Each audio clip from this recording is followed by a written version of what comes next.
सही बुखारी में हजरत जुरैज का जिक्र फरमाया। जुरैज नफल पढ़ रहे थे, माँ ने आवाज़ दी, वो आ नहीं सके, नमाज में थे, माँ नाराज़ हो गई। उसने हाथ उठा के कहा, अल्लाह ये उतनी देर तक मरे ना जब तक किसी बुरी औरत का मुंह ना देख ले। किसी और की दुआ के लिए सनद नहीं है कि वो तेरे हक में ज़रूर कबूल होगी, लेकिन माँ बाप की दुआ के लिए मेरे नबी पाक ने सनद बयान की है। सैयद आलम सल्लल्लाहु अलैहि वसल्लम फरमाते हैं, जब भी माँ बाप औलाद के लिए हाथ उठाते हैं रब ज़रूर कबूलियत का शर्फ अता करता है। तो जहां सनद मौजूद है ना, कुछ इफ्तिताह पाजी से भी करा लेनी चाहिए। कुछ काम शुरू करने से पहले सिर्फ अम्मा से ही दुआ करा लेनी चाहिए। ये वाला इफ्तिताह भी बड़े काम का है, क्योंकि यहाँ सनद बयान कर दिया मेरे नबी करीम।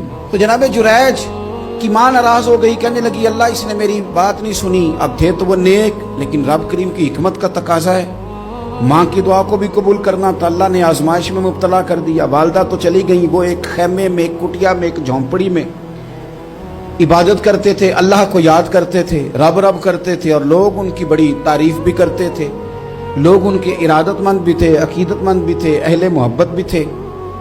एक औरत आ गई, बस वो अल्लाह की हिकमत पूरी होनी थी। उसने आके पहले तो उन्हें अपनी तरफ माइल करना चाहा, जब ना माइल हुए तो इल्जाम लगा दिया। ये हमारे दौर का तकाजा है, लोग पहले आपको अपने हक में कायल करते हैं, अपनी फर्मा बरदारी में लाना चाहते हैं। अगर आप नहीं आते तो फिर वो आपको मुजरम करार दे देते हैं, या मेरे साथ चल वरना फिर मैं तेरे खिलाफ प्रोपेगेंडा करूंगा। दो ही बातें। पहले उसने कायल किया, जब जनाब जुनैद कायल ना हुए तो उसने करीब एक चरवाहा था, उस चरवाहे के साथ जाके मुंह काला किया। मुकर्रा वक्त पे बच्चा पैदा हो गया। लोगों ने कहा किसका है? कहने लगी इस खानकाह में, इस हुजरे में इबादत करने वाले का है। अगर किसी दीनदार पर जरा सा भी इल्जाम लग जाए तो आप यकीन करें कि बड़े बड़े खौफनाक लोग भी नेक हो जाते हैं। जिनका अपना सारा माजी काला स्याह हो वो भी उजालों के राहबर बन जाते हैं। जिनकी अपनी जुबानें सारी जिंदगी आलूदा रही हों वो भी बड़े बड़े आला सच बोलने लगते हैं। आला कच्चे मेरे मकान की दीवार क्या गिरी, लोगों ने तो मेरे सहन में रस्ते ही बना लिए। बड़े लोग आ जाते हैं, फिर बड़ा कुछ करते हैं और बड़े बड़े खौफनाक जुमले कसते हैं। बस को नुक्ता जो हाथ आ गया, ऐसा जैसे गिरने का इंतजार कर रहे थे। अब जनाब लोग उठे, एहतजाज शुरू हो गया, शोर पड़ गया। ये बाबा बड़ा नेक बनता था, नफल पढ़ता था, इबादतें करता था, देखो इसका हाल क्या है कि इसने नाजायज बच्चा पैदा किया।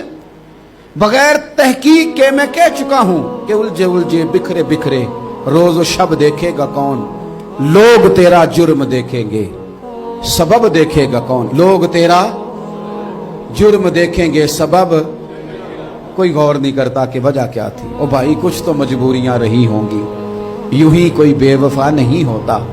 इल्जाम लगा दिया, शोर हुआ, एहतजाज हुआ, दुनिया इकट्ठी हुई, उनका उन्होंने उजरा गिरा दिया, मारा भी, पीटा भी, एक नेक आदमी को बदनाम भी किया, बुरा भला भी कहा, गालियां भी दी, जो कर सकते थे किया। अब जब सजा देने लगे ना तो जनाब जुरैज कहने लगे थोड़ी सी इजाजत देते हो, मार तो तुमने देना ही है। कहा जनाब ठीक है देते हैं। उन्होंने कहा सिर्फ 2 नफल पढ़ने हैं। अब वो नफल पढ़ रहे थे तो लोग उस वक्त भी कह रहे थे फराड ही कर रहा है, धोखा ही दे रहा है। चूंकि ज़हन बन गया ना, बदगुमानी आ गई। उन्होंने 2 नफल पढ़ के हाथ उठाए, कहा अल्लाह जाना तो मैंने है, पर इस रुसवाई के साथ जनाजे तक नहीं खराब हो जाते, कब्रें तक नहीं लोग बदनाम कर देते। कहा अल्लाह जाना तो है, फिर इस रुसवाई के साथ तो मेरी मदद फरमा। अब तो मेरा केस तेरी ही अदालत में है, तू रहमत का दरवाजा खोल। हाथ उठाए, दुआ मांगी, नफल पढ़े, पूरे मजमे पे नजर दौड़ाई, कोई नहीं था सपोर्ट करने वाला। कल तक जो कहते थे ना तेरे लिए जिएंगे, तेरे लिए मरेंगे, सारी उम्र ही आटा गुद्दा है, लखा कीते नहीं पेड़े। अब वक्त आया ही ते मोहम्मद बख्शा कोई नहीं हो बैठा नेड़े। एक बंदा भी नहीं था, वोटर सपोर्टर साथ देने वाला कोई नहीं था। तो जनाब जुनैज बच्चे की तरफ इशारा करके कहने लगे कोई नहीं बोल रहा, तू ही बोल के बता दे तेरा बाप कौन है, तू ही बोल के बता दे कौन है। अल्लाहु अकबर। मेरा रब जब चाहे तो बच्चे बोलते हैं, रब चाहे तो गूंगे बोलते हैं, रब जब चाहे तो फिर पत्थर भी बोलते हैं। जब कहा ना तू ही बता तो बच्चा बोला, और बोल के कहने लगा मेरा बाप जुरैज नहीं, मेरा तो वो है जो बकरियां चराने वाला है, वो मेरा बाप। जब रब करीम ने तौफीक दी तो बच्चा बोल पड़ा। जब रब बंदोबस्त करता है किसी की इज्जत की हिफाजत का तो फिर कोई उसे